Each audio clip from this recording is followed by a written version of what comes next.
打仗没有肉吃，韩国人靠什么活命？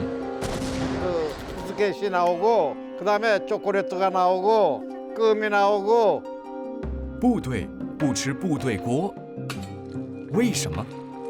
가까이 올 때는 총을 쏴요. 탕탕탕탕. 朝鲜和韩国尚未统一，什么食物先越过了38线？ 这个肠子感觉还蛮薄的，不能把那个肠子戳破。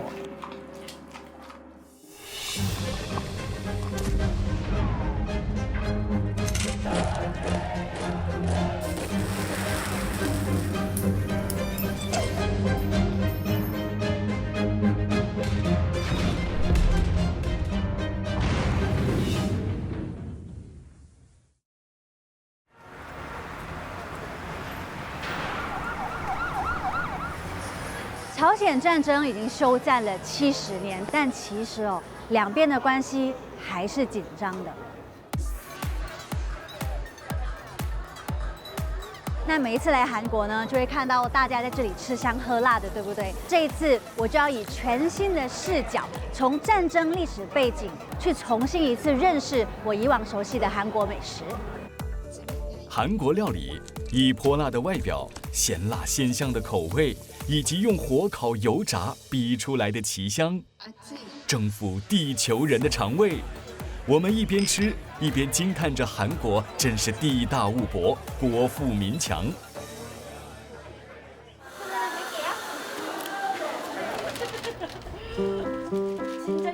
可是 Emily 嘴馋也得忍一忍，她要找一种战乱时救命的糕点——艾草糕。它用料很少，艾草在夏天长得像野草一样多，拔起来洗一洗，煮熟捣烂，和糯米粉、粘米粉和在一块蒸熟，逃难时容易携带，吃起来很饱足，适合战争的时候果腹。像韩国炒年糕的口感，有一点像香菜的味道，但是没有香菜的味道那么浓郁。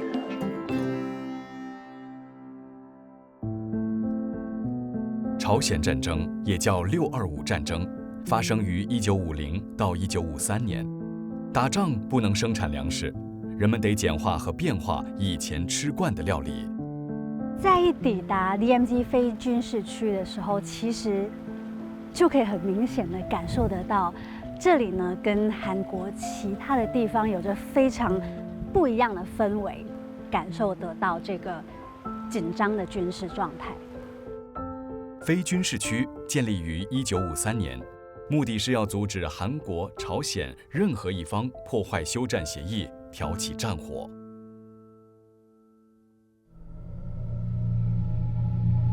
二战后，日本将统治35年的韩国交出来，美国和苏联以38线为界，将韩国一分为二，北边走向共产主义，南边走向资本主义。 1950年6月25日，朝鲜突然进攻韩国，朝鲜战争爆发，有18个其他的国家派兵参战。当时人们举家扛着一口大锅子逃难，想着要怎么样继续活命。朝鲜战争研究员高汉斌的外婆跟其他人一样，找废弃民宅来躲避。有一天，他找到一点点米，急忙煮饭，想让家人吃一点，敌军就来轰炸。 그래서 밥을 겨우 그 어려운 순간에서 다 지어놨는데 그 비행기를 피하기 위해서 그 지은 밥을 그대로 버리고 도망을 가실 수밖에 없었다고 하셨더라고요. 为了避难时有饭吃，人们会做拳头饭，也就是饭团。结实的饭团放进布袋，随身携带，是战争食物第一代表。 주먹밥인데 겉에다가 소금물을 발랐지 안에는 맨밥이라고. 그러니까 뭣도 모르고 하면은 속에는 맨밥을 먹는다고. 92岁的柳在世是一名参战的韩国的陆军中队长，因为打仗吃了3年的拳头饭。 그런데도 배고프니까 꿀맛이야. 제가 그냥 누가 뺏어 먹을까봐 그냥 뺏어 먹길 사람도 없지만 옆에 사람 보지 않고 나 그냥 아주 있는 대로 먹는 거예요. 그냥. 除了拳头饭，他记得自己吃过几次美国人发配的军粮。美国军队看到韩国士兵只吃饭团，营养不良，于是把军粮调配给他们。有些军粮现在有人售卖，让人品尝战争年代。美军的战斗口粮叫 C 口粮，有饼干、巧克力、白糖和咖啡粉等等，一餐一份。后来，为了更适应韩国兵的口味，美国委托一家日本公司专门生产韩国军粮。仔细看，里面包括罐头鱼、鳕鱼干和昆布，好吃呢。柳在世是相当有名气的一位朝鲜战争战斗人员。战争爆发，他19岁，中学还没毕业，入伍当见习兵。听到要打仗的时候，那一刻的心情是怎么样的？ 살고 있는데 우리나라가 적에게 침략을 당해서 나라가 없어진다고 하는 판에 학생이 뭐가 필요해요? 나가서 싸운 겁니다. 우리나라를 되찾기 위해서. 离休战只有1个星期，上级命令柳在世率兵夺下一个山头。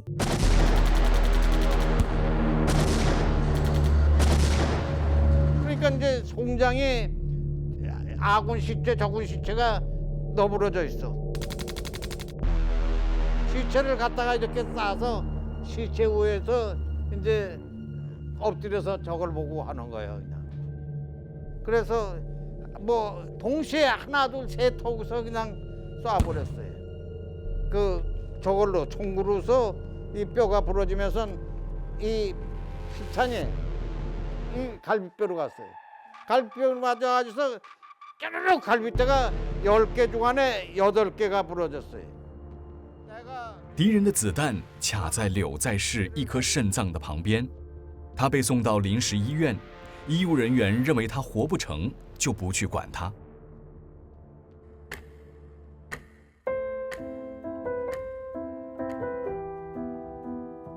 그러니까 지옥이라는 게 이 세상 뭐 가서 죽어서 지옥 그런 거 없고 살아서 지옥이야 그게. 그 지옥을 거기서 나는 맛봤어. 그래 아이고 이 눈물을 흘리네. 그래. 您真的是辛苦了。死里逃生使老人的日子变得不一样。平时跟别人一起享受美食，他会不由自主回忆战争。 이제 맛있는 음식이 나오잖아.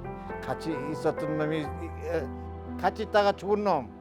그 생각이 나면서 이 놈이 참 안 됐구나 하는 생각이 나요. 爷爷一直跟我们说，他过得很健康，过得很幸福。临走之前，他还吩咐我一定要拿走这个苹果，然后他还跟我说：“哦，你一定要好好吃饭呐。” 突然觉得很惭愧，因为很多时候长辈不是都会一直跟我们说：“哦，你要好好吃饭啊，多吃一点啊，怎么这么少？”可是年轻人就是会觉得说你很唠叨，或者是我要减肥，我今天不想吃。我突然觉得自己不懂得珍惜。 战争爆发，一点点食物都会被视为宝贝，何况是以猪的多个部位熬煮而成的猪肉汤饭，汤里尽是猪的头头尾尾，肉和内脏一并使用，珍惜食物，整头猪被吃个精光。这汤跟朝鲜战争是什么关系呢？ 군사들이 지금 먹고 힘이 나가지고 북진했다. 传说韩国猛将白善烨将军的命，乃至韩国的命运，就是这锅汤给救的。猪肉汤饭是人们在困难时期什么都得吃的情况下被发扬光大的一道传统料理。相传韩国军情告急，白将军带领手下杀了1头猪，煮了汤饭，跟兄弟们开怀饱餐。第2天，朝鲜大军杀到，没料到韩国兵精力恢复，英勇抗敌，防守成功。将军在多复洞战役以8000兵力抵挡2万朝鲜军，并说出“如果我后退，你们就向我开枪”的名言，顺利保住了韩国。后来，猪肉汤饭就被人称为将军汤饭啦。 지금도 서민들이 많이 먹고 있는 음식 중에 하나예요. 돼지국밥을 먹으면 그 전날 술 먹은 게 속이 좀 풀리고 얼큰하니까.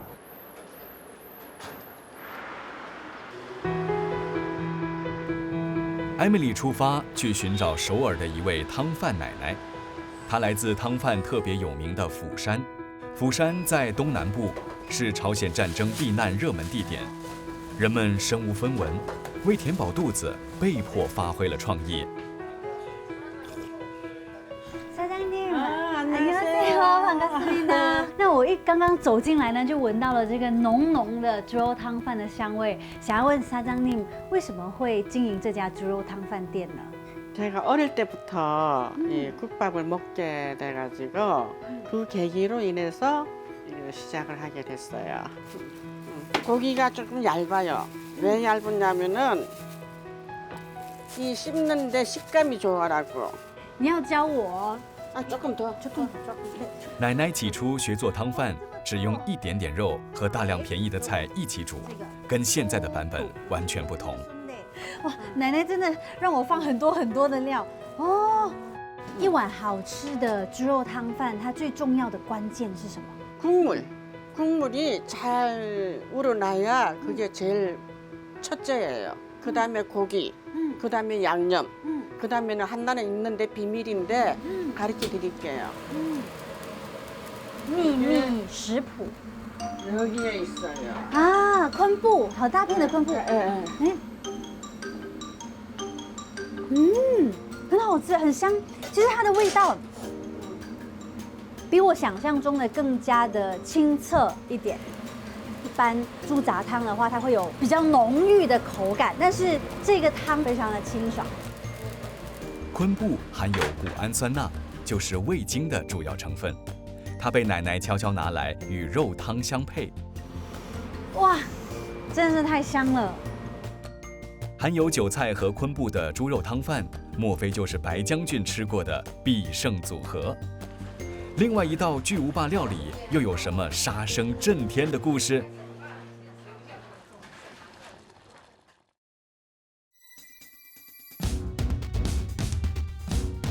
这一集的战地食谱，主持人 Emily 来到韩国，1950年代朝鲜战争的发生地，寻找人们在战乱年代赖以活命的食粮。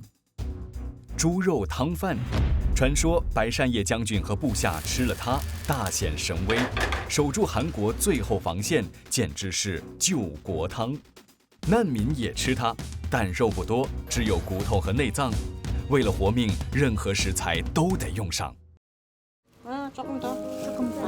汤饭奶奶的汤饭跟白将军的版本不完全一样，他以家乡老传统汤饭为基础，把汤的味道再丰富。 真的是太香了！我觉得在冷冷的天气吃一碗这个猪肉汤饭，应该是暖心又暖胃。 할매 스타일. 할매 맛이에요. 自从到首尔开店，奶奶调整了猪肉汤的口味，以迎合各地的食客。맛있어요? 奶奶很有主见，不提供一般的辣酱，反而准备了多种调料。 邀请食客敢搭配。它这个辣椒粉是有一点点带咸甜味的，就是在清澈的汤里面呢，就会多了咸甜，然后还有一点点辣的味道。奶奶大力推荐紫苏粉，紫苏吃起来微辛回甘，还能解肉的油腻。又变了另外一种味道。 加入了最后一个小虾，社长说这个会咸哦，所以放一点点就好了。猪肉汤能融合不同的食材味道，不管什么汤料都那么和谐，适合困难时期有什么就吃什么的饮食行为。白善烨将军活到100岁才去世，不知与猪肉汤饭的加持有关系吗？我觉得，在一个逃命的年代，有什么是比一碗热汤更能够让人感觉到温暖的？那些因为战争失去了一切，然后变得很绝望的人，也许会有那么一刻，因为被分享了一碗热汤，然后觉得，哎，我好像又有动力可以继续走下去了。下一道料理灵感来自680万名参加朝鲜战争的美国兵。他们构成参战联合部队90%的兵力。吃饭的问题，除了靠罐头解决，也有野战厨房供应热腾腾、新鲜烹煮的食物。碳水化合物、蛋白和维生素的摄取都经过调配。士兵们吃饭用的餐具，铁制的一个饭盒；南韩士兵吃饭用的铁汤匙。那这个呢，就是比较特别，因为是联合军带进来使用的塑料匙。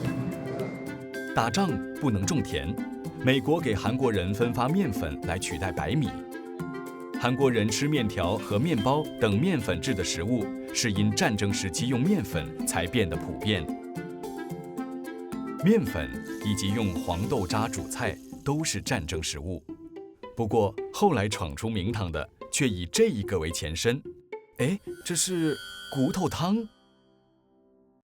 당시 이제 미군들은 비교적 한국인보다는 특히 단백질, 고기가 풍부한 식단을 하고 있었기 때문에 그 양질의 단백질을 얻기 위해서 미군 부대에서 나왔던 음식물 쓰레기들을 그 한국 사람들이 조리를 해서 그걸 재료로 삼아서 조리를 했던 적이 있고요. 距离首尔不到10公里的距离，有一个义政府市，是战争期间美国的军事要地。 也是这道非常有名的韩国料理的起源地。据说这条街啊，有20多家餐厅，都是卖相同的料理。我已经闻到这个香气了。我现在要去拜访的呢，就是这道料理的元祖老字号。走。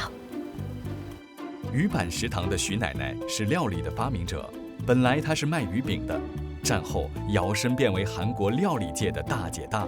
知名漫画都要给他面子。大婶，我们是4个人。满座了，满座了，请稍等。部队锅是朝鲜战争创造出来的全新料理，属于韩美合并大杂烩。韩是大葱、泡菜等传统食材，美是美国士兵吃的香肠和午餐肉。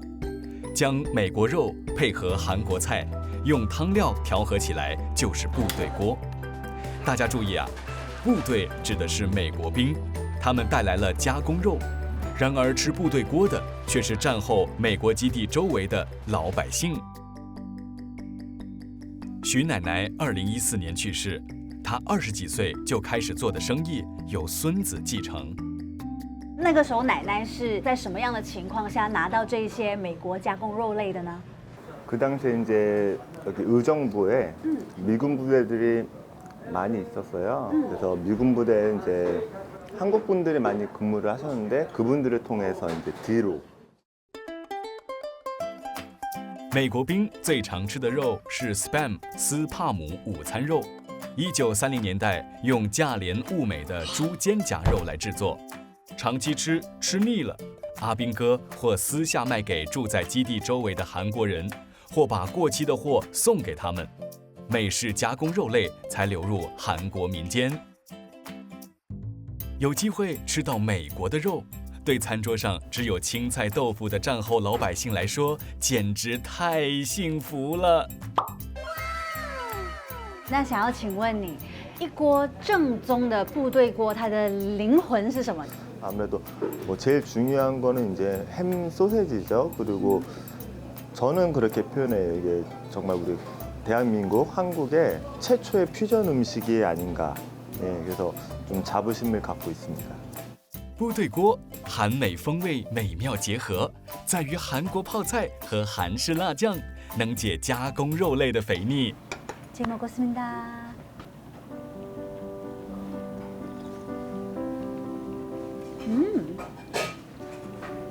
它就是很香 kimchi 韩国泡菜的汤料的味道。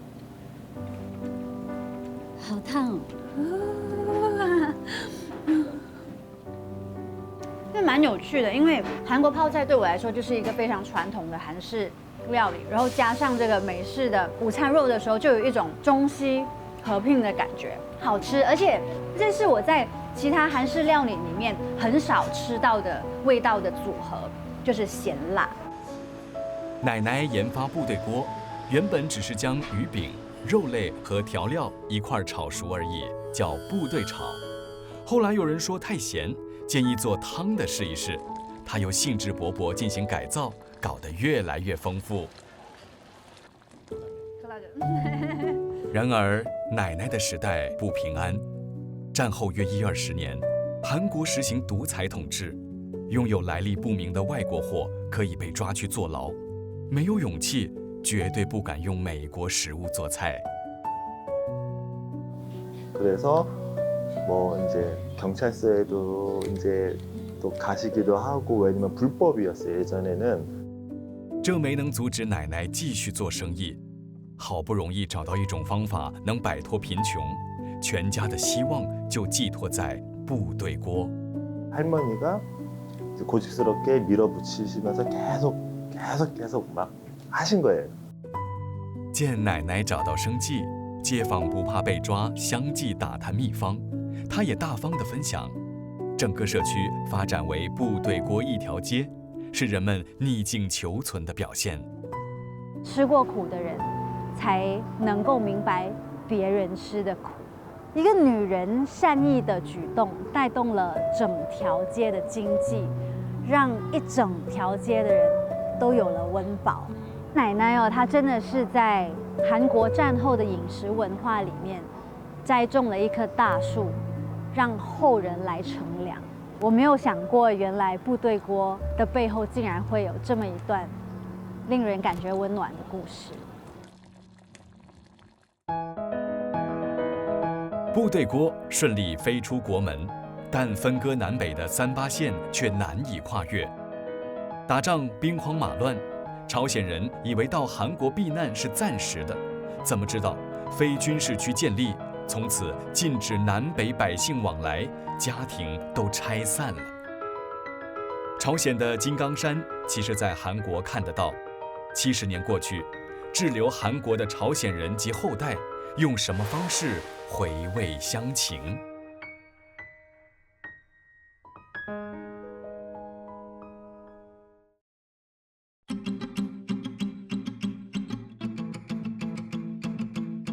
一场朝鲜战争，为传统韩国料理猪肉汤饭披上了将军袍，人称将军汤饭，仿佛喝了它就能鼓舞爱国心。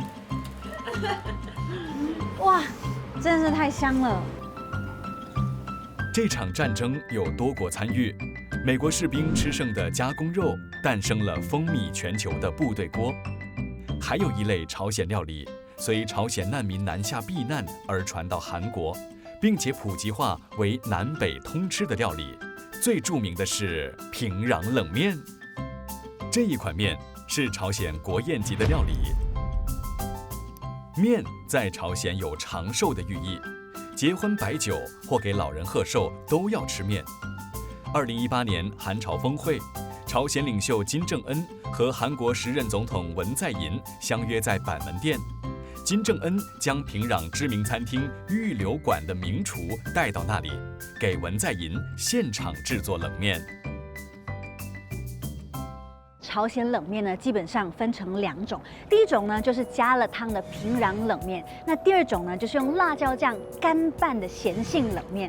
那据说啊，在首尔呢，有一家非常有名的传统面屋，是韩国总统来吃过的哦。既然是总统来吃过的冷面，我相信来头肯定不小。南浦面屋创建于1960年代。本店被指定为首尔米其林必比登推荐餐厅，来这里找面吃的总统足足有3位。现任韩国总统尹锡悦就光顾过，评价不错的哦。本店走传统路线，取名南浦面屋，是为纪念朝鲜家乡南浦。当初举家逃难，样样不适应，做家乡料理，让店家内心得以踏实。有这一技之长，要落地生根就不会那么难。这个呢是朝鲜时代做冷面的用具。 직접 손으로 이제 반죽을 넣고 이제 이걸 올려가지고 이제 반죽을 넣고 그다음에 이제 손으로 누르면 되는 거예요. 손으로. 平壤冷面的主要材料是冬天的储备粮食荞麦。店家的面条不是传统100%纯荞麦制成，不过仍保留面条的特性。为避免泡热汤太过软烂，最好是冷吃以保持口感。 中国人冬天吃火锅，古代韩国人却在11月以后吃冷面，以冷制冷。他们说舒服啊。你们家店的面跟汤底的特色是什么？ 저희는 이제 동치미를 직접 담궈서 이제 하기 때문에 고기가 이제 고기 육수가 6, 그다음에 동치미가 4. 동치미 是一种水泡菜。 用个头大、通体雪白、冰凉剔透的白萝卜来腌制。腌制水泡菜最难的地方在哪里？ 무 고르는 게 제일 힘들어요. 단단하고 이제 단단한 무가 맛있는 거예요. 물렁물렁한 무는 맛이 없어요. 萝卜水泡菜每天都要腌制，硬萝卜切长条状，加洋葱、梨、大蒜、生姜和盐，进水先腌制1天。 第2天再倒入更多水进行自然发酵，冬天腌制半个月，春天只要7天就能修成正果。감사합니다。冷面还没上桌，先给客人喝水泡菜汁，可见它颇有地位。冷面的汤40%是水泡菜汁，非常清甜的味道。드세요. 荞麦面配萝卜水泡菜、黄瓜、牛肉和鸡蛋。据说鸡蛋可以保护肠胃，以免太寒凉，肚子受不了。这个跟我想象中的冷面有点不一样哎。平时我看到的冷面的颜色呢，可能是红色，但是这个平壤冷面非常的轻的，而且长得好漂亮哦。这样子和起来，好 ，OK， 和，先尝一片肉。 这个肉非常的甜， 네, 육수가 이제 배가지고. 其他韩国菜肴可能他们的味道会比较浓郁，汤汁比较浓厚，但是这就是一碗非常清澈、非常爽口的冷面。北韩的一般普通老百姓，他们吃的这个冷面，口味跟这里的是一样的吗？还是会比较简单朴素一点？ 原来韩国的冷面比不上朝鲜那一边的丰盛，朝鲜的料更多，有山鸡肉和松子。 일단은 이제 6.25 때 내려오신 분들이 이제 만들었기 때문에 그때는 이제 또 재료도 많이 부족하고 그랬기 때문에 아무래도 이제 좀 소박한 냉면이 된 거죠. 이제 아무래도 고명도 없고. 朝鲜2战之前的经济实力其实比南边还要强，有更多赚钱的重型工业，也有农业喂饱肚子。朝鲜人耕种方面非常称职。 据说种出来的荞麦比南边的好吃。朝鲜战争爆发的半年内，从朝鲜逃到韩国的人估计超过64万。多数难民会先在靠近38县的京畿道和江原道落脚，再往南部迁移。其中一部分人后来再回到靠近朝鲜的地方，他们想，有一天如果要回乡会比较容易。 树草市是这样形成的一个滞留区，60%人口来自朝鲜。Emily 要去树草市的阿坝村，它是由渴望返乡的朝鲜战争难民合力繁荣起来的居留地。 当地人说呢，如果要从树草市区到达阿拜村，最快的方式是乘搭这个渡船，它其实是人力船哦，就是可以让我们乘客呢自己体验拉动这个铁链，然后到达对岸。这个是非常特别的，只有在阿拜村才有的独特文化。其实真的还蛮重的哎。这次来呢，我是真的很想要知道北韩人他们的饮食文化，跟南韩人跟我们平时在韩剧里面看到的到底有什么不一样呢？阿坝村是旅游景点，10多年前红遍全亚洲的《蓝色生死恋》来这里取景，韩剧也给朝鲜人的美食打响了知名度。一进来呢，就可以看到很多的小食店，除了可以闻到海的味道，还有很香的食物的香气。朝鲜食物蝶鱼凉拌冷面，面条比平壤冷面更有嚼劲。蝶鱼食海是将蝶鱼和煮熟的谷类一起发酵，比较咸。但最有名的手推米肠，蒸熟的墨鱼米肠，煎熟的墨鱼米肠，在这个季节鼎鼎有名。在地人爱吃海产，一点儿都不奇怪。阿坝村是个渔港，在此聚集的朝鲜人原本在家乡就是渔民。 그런 상황에서 이 동네가 여기가 이제 바닷가 백사장이었었거든요. 바닷가 백사장은 국가 것이잖아요. 물자도 없고 무슨 집 지을 수 있는 그런 재료가 없었죠. 难民认为，住在国有的沙滩不会被驱赶，他们在沙地上安身，出海捕鱼，重拾就业，逐渐能够养活家人。 就能在人生地不熟的南边活下来。这次来素草，我觉得他们跟我在城市里面看到的韩国人是非常不一样的。爷爷他就会一直关心我，你冷吗？你要不要多穿一件衣服？那一份感觉你是感受得到的。李爷爷的爸爸背着他从70公里外的金刚山逃到这里，他们自称失乡民，失去了故乡。 只能在异乡彼此照应，把习俗包括饮食文化继续地维持着。时间久了，回家希望越来越渺茫，他们定居下来，形成阿坝村。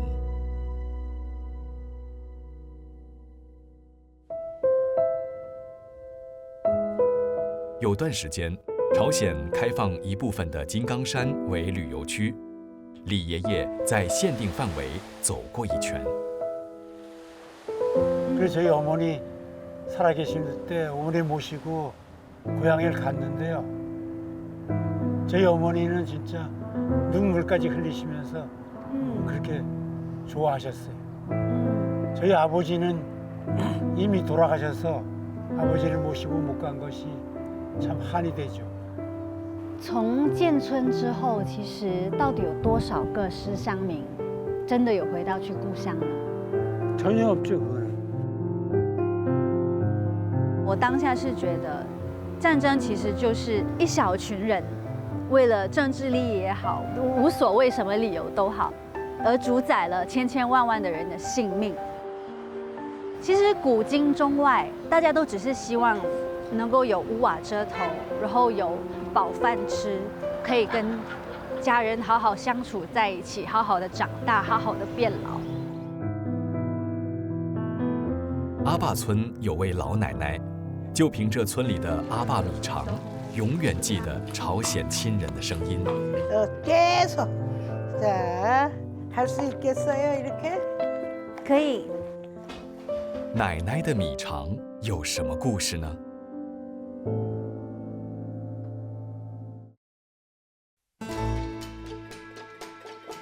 阿坝村的其中一户家庭。 有一道料理只在食客下订单，或是祝寿、结婚或孩子周岁的时候才做，就是用猪肠做成的阿坝米肠。它是朝鲜民间的庆典菜，有祝愿生活富足美满的寓意。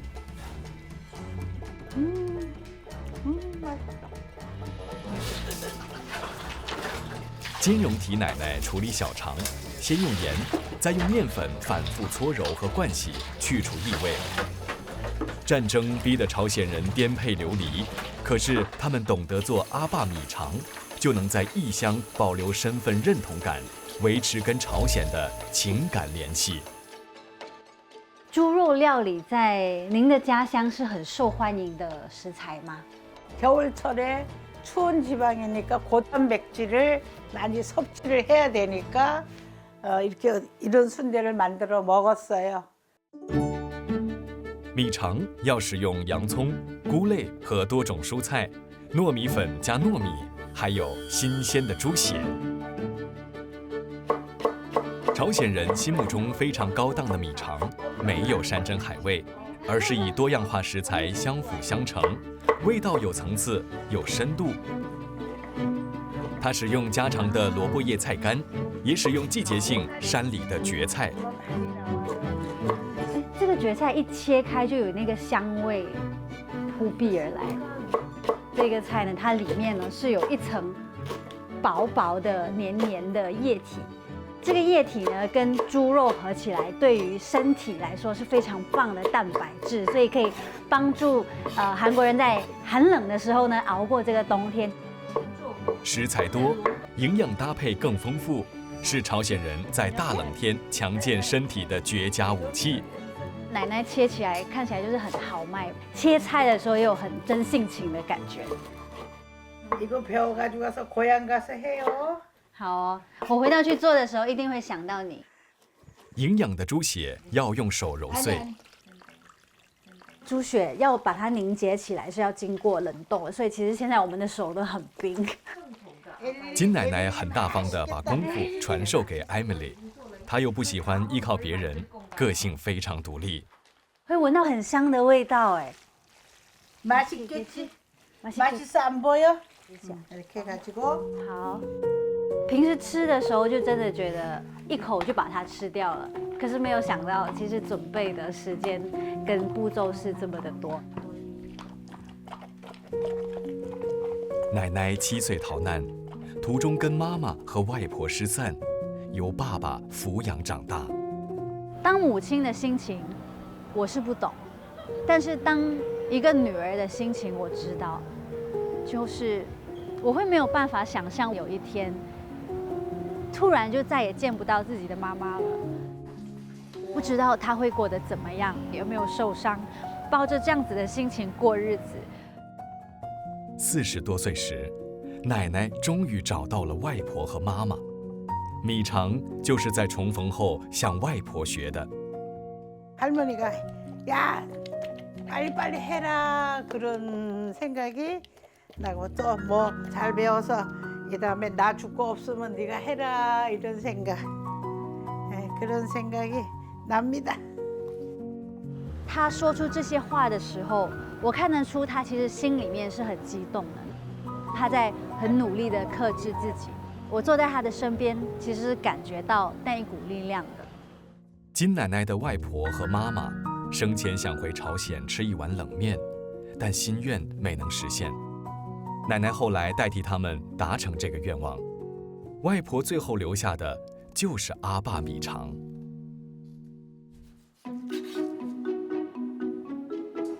Emily 第一口米肠蘸了椒盐。 한번 이렇게 해줄게. 맛있어요. 맛있어요. 这是紫苏叶，所以他们就是会这样子包起来一起吃。천천히 꼭꼭 씹어 먹어. 이건 고단백이야. 它是有一股香气，然后它的肉质是非常的饱满，肠子的嚼劲是非常的脆的。맛있어요. 她是一个非常非常可爱的奶奶。 진짜 맛있어요. 而那个热情是来自于对于自己的身份的思念跟认同。奶奶愿意忠实地守住家乡风味，但她却不愿意回朝鲜生活。 그리고 우리가 1.5세대가 하얀 고향에 우리가 갔을 때 고향에서 우리를 어떤 반응을 주는지 또 우리가 듣기로는 너는 피난을 갔으니까 반동분자다. 우리들은 이제 그런 세상은 못 살 것 같아. 그리고 친척들이 이때도 우리를 그냥 정치적인 사상이 다를 거 아니야. 우리 손지가 하는 말, 할머니 나는 피자가 먹고 싶어서 못 간대. 북한에는 피자가 없지 않느냐. 지금은 있겠지. 아니 없대. 그런 거 못 먹는 세상은 싫어. 战争把食物从一个家乡带到另一个家乡，品尝、咀嚼了，就会在新的地方衍生新的记忆。Emily 回返首尔，完成最后任务，还原她印象最深的战争食物。如果要从所有的食物里面选一道菜，我觉得是大麦拳头饭。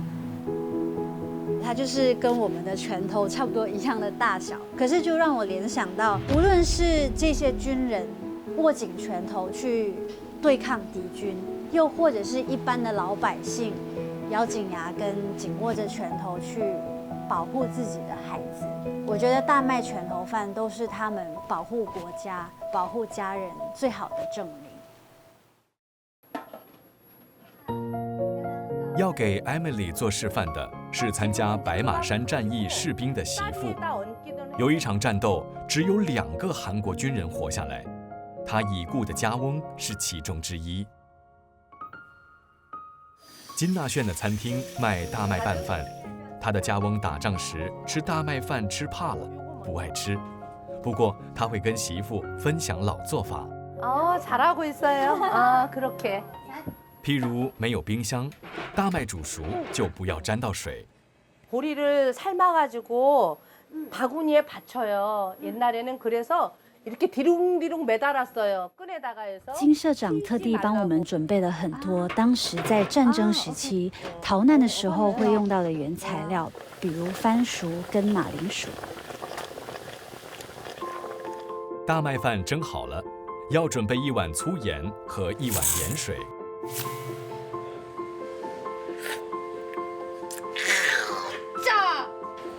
大家觉得奇怪吗？打仗时没有米，难道大麦就不缺乏？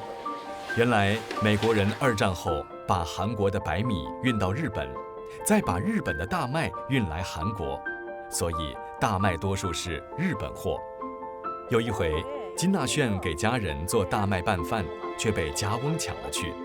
他示范给媳妇看，怎么用手来搓饭团。 盐水可预防拳头饭腐坏得太快。好，哇，真的还蛮烫的。然后，再拿多一点，对不对？我再沾一下一杯水，然后这样。外层蘸点粗盐，既调味又防腐。好，我现在就要试看了。好咸啊，很像是 薏米的口感，它基本上就是什么味道都没有了，只有咸味，因为沾了盐巴跟弄了盐水。但其实我觉得蛮好吃的，不知道是不是因为我现在肚子饿了。当初你的公公有告诉过你他在参战时候的事迹吗？ 네, 너무 많이 들었어. 네, 너무 많이. 때로는 눈물도 흘려가면서 들었어요. 有一场战斗，从枪战变成用刀子近身袭击敌人。 찔렀어요. 밤새도록 찔렀대요. 밤새도록. 그리고 날이 새니까 살아남은 사람이 딱 2사람이야. 우리 아버님하고 단 또 한 분이요. 근데 그 한 분은 정신이 이상이 됐어요. 조금 용맹하셨던 모양이에요. 근데 용맹하셨겠어. 나중에 보니까 아버님이 너무 무서워했다는 걸 돌아가시기 일주일 전에 알았어. 벌벌벌벌 막 떠셨어요. 너무 무서워서 그 트라우마에. 그러니까 평생을 그러다가 돌아가시기 일주일 전에는 그 백병전으로 돌아가셨어. 韩国战争食谱蕴含朝鲜战争复杂的滋味。我觉得战争真的是一小部分的人主宰了千千万万的人的性命，对他们的人生来讲，那些创伤会有多么的大。但我也很感谢有这个机会，可以去看一下韩国人他们在战争历史的背景上是怎么走过来的。我以后一定会好好吃饭。